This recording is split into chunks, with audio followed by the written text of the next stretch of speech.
This edition of the Ridley Report is brought to you by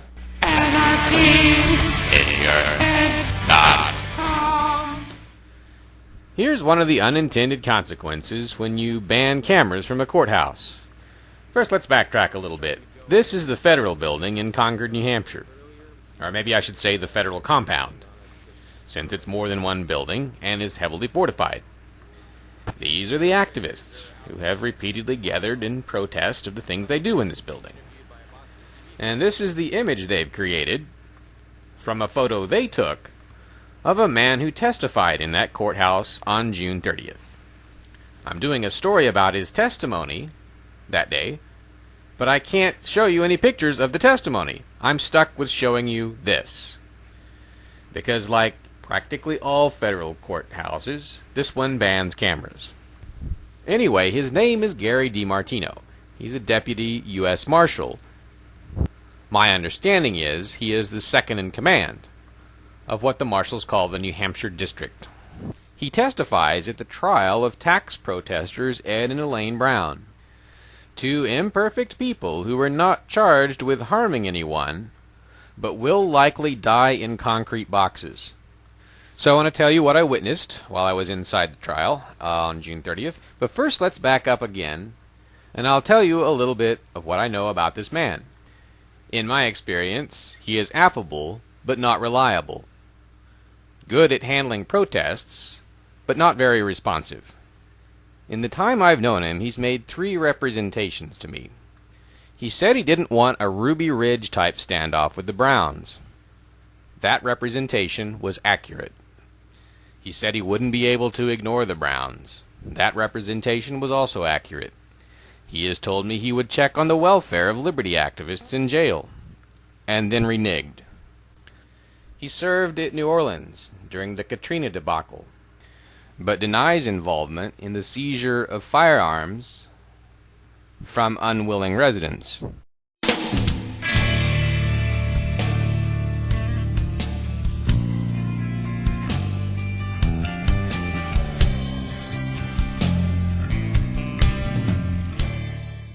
But on June 30th, 2009, he makes a 4th representation. First, let me recount my interactions with him on that day before his testimony.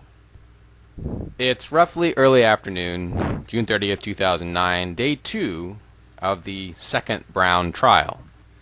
We bump into each other by accident before his testimony begins. I'm genuinely glad to see him, and I think he's genuinely glad to see me. I shake his hand, ask how he's been doing. He tells me very little, but immediately asks me a question. He wants to know if I've been to Porcupine Festival. This is an innocuous question, and if he was investigating me, he would probably already know, but I'm trying to make a habit of not answering questions from law enforcement too quickly. So I start responding to his questions with questions of my own. I ask if it would be appropriate for me to answer any questions from a U.S. Marshal. I ask why he hasn't returned my last 2 phone calls, or I ask, maybe I should say, if it is true that he has not returned my last 2 phone calls. But early on in this conversation, the limitations of this approach, the downsides of this approach, show themselves. There's a reason why I've generally stopped answering questions with questions, and that's because it has a way of angering both witnesses and the people you're questioning. It's not something my heroes did, like Gandhi, so maybe it's not something I should do either. But anyway, in this case, I do it out of instinct. And the conversation becomes increasingly uncomfortable, I think, for both of us. Ideally, I would rather, if possible, be winning someone like DiMartino over to our side than alienating him. So I kind of wish I hadn't approached the conversation this way. And anyway, that's eventually how the conversation goes, and eventually it ends. He walks in to testify. Now, here's what I heard him say while he was on the witness stand. An attractive, unnecessarily loud attorney, appearing to be in her 30s, questions DiMartino. She asks him, "Were you threatening violence against the Browns?" He answers, "No." Then she puts it another way, and I found this to be really interesting. She said, quote, "Did you ever intend to take Ed and Elaine Brown into custody through force, unquote. And astonishingly, he answers no. Apparently, the federal definition of force is very narrow, because force is what the U.S. Marshals had already used on the Browns, and what they repeatedly used in attempts to take them into custody in 2007. Now, it was a relatively mild type of force. It was non-lethal.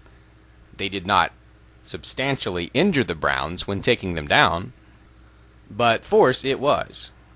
At least if you go with the definition that I find at dictionary.com. Dictionary.com defines the verb force as, quote, to compel, constrain, or oblige someone to do something, unquote. It lists alternate definitions of, quote, overcome the resistance of, unquote, and overpower. Now, since the feds have told us that they tackled the Browns, that they used tasers on the Browns, that they also used a taser on Brown supporter Danny Riley, certainly by this definition they did use force. Perhaps the federal definition of force is different, but I have a funny feeling if you went up to a police officer and tasered him, or a marshal and tasered him, the authorities would say you used force on that person. In fact, none of the Brown supporters ever did anything like that, although one of them did have a traffic accident and unfortunately fled the scene. That's bad, but the authorities used force on about 6 different occasions in relation to the Brown situation. The Browns and their supporters never intentionally did. I think I must have left the trial around that point because I don't have any further notes regarding DiMartino's testimony. Maybe actually I think the trial adjourned. That's right, I didn't leave in the middle of it, but after it was over and continued for the next day. I do have a couple more notes regarding the testimony of head U.S. Marshal Stephen Monier. He said there was a chopper used over the Brown property during a party the Browns threw, one of the parties at least.